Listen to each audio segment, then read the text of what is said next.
খাগড়াছড়ির জনগণ যদি আমাকে নির্বাচিত করে এবং খাগড়াছড়িতে একটি টেকসই উন্নয়ন করা, অবকাঠামোগত উন্নয়ন জামাত করবে এখানে, এবং রাষ্ট্রের পক্ষ থেকে যে বাজেট এখানে থাকবে উন্নয়নের জন্য, সেখানে প্রতিটি টাকায় আমরা সেখানে উন্নয়নের কাজে ব্যয় করি।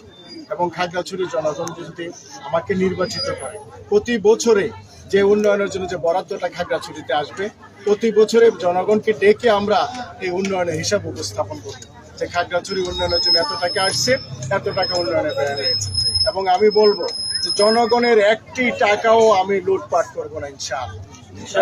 প্রতিটি টাকার হিসাব জনগণের সামনে আমি উপস্থাপন করবো। এই ক্ষেত্রে জামাত প্রতিশ্রুতিবদ্ধ এবং খাগড়াছড়ির আসনে আমিও প্রতিশ্রুতিবদ্ধ থাকবো। মানুষের টাকা কোনো লুটপাট আমি করবো না, ট্যাক্সই উন্নয়ন করবো ইনশাআল্লাহ। প্রায় সময় খাগড়াছড়িতে দেখা যায় মানে সাম্প্রদায়িক দাঙ্গা। আপনি নির্বাচিত হলে এই এলাকার সাম্প্রদায়িক দাঙ্গা মানে রোধে কি ভূমিকা রাখবেন?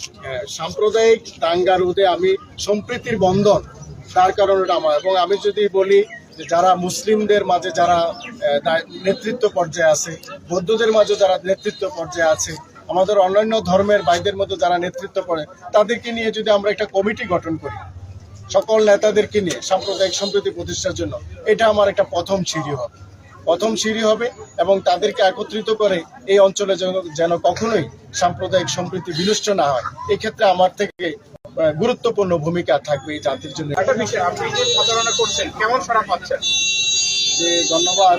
আমি খাগড়াছড়ি ইতিমধ্যে 38টা ইউনিয়ন এবং 9টা উপজেলা, 3টা পৌরসভাতে মানুষের কাছে আমি যাচ্ছি। আমার কাছে অভূতপূর্ব সারা মানুষ দিচ্ছে এবং আগামী দিনে বাংলাদেশ জামায়াতে ইসলামীকে এদেশের মানুষ রাষ্ট্রীয় ক্ষমতা দেখতে চায় এবং খাগড়াছড়ির জনগণও আগামী যে নির্বাচন, এই নির্বাচনে পরিবর্তন চায় এবং এখানে একটা চাঁদাবাজ মুক্ত একটা নেতৃত্ব তারা প্রতিষ্ঠা করতে চায়। এবং আমাদের যদি খাগড়াছড়ি মানুষ নির্বাচিত করে, ইনশাল্লাহ খাগড়াছড়িতে আমি বিজয়ী হব এবং মানুষ আমাকে সেভাবেই আশ্বস্ত করছে এবং আমিও সে প্রত্যাশা করছি। যেভাবে খাগড়াছড়ি মানুষ আমার পাশে এসে দাঁড়াচ্ছে, যেভাবে সমর্থন দিচ্ছে, আমরা আগামী দিনে খাগড়াছড়ি নির্বাচনে আশাবাদী ইনশাআল্লাহ।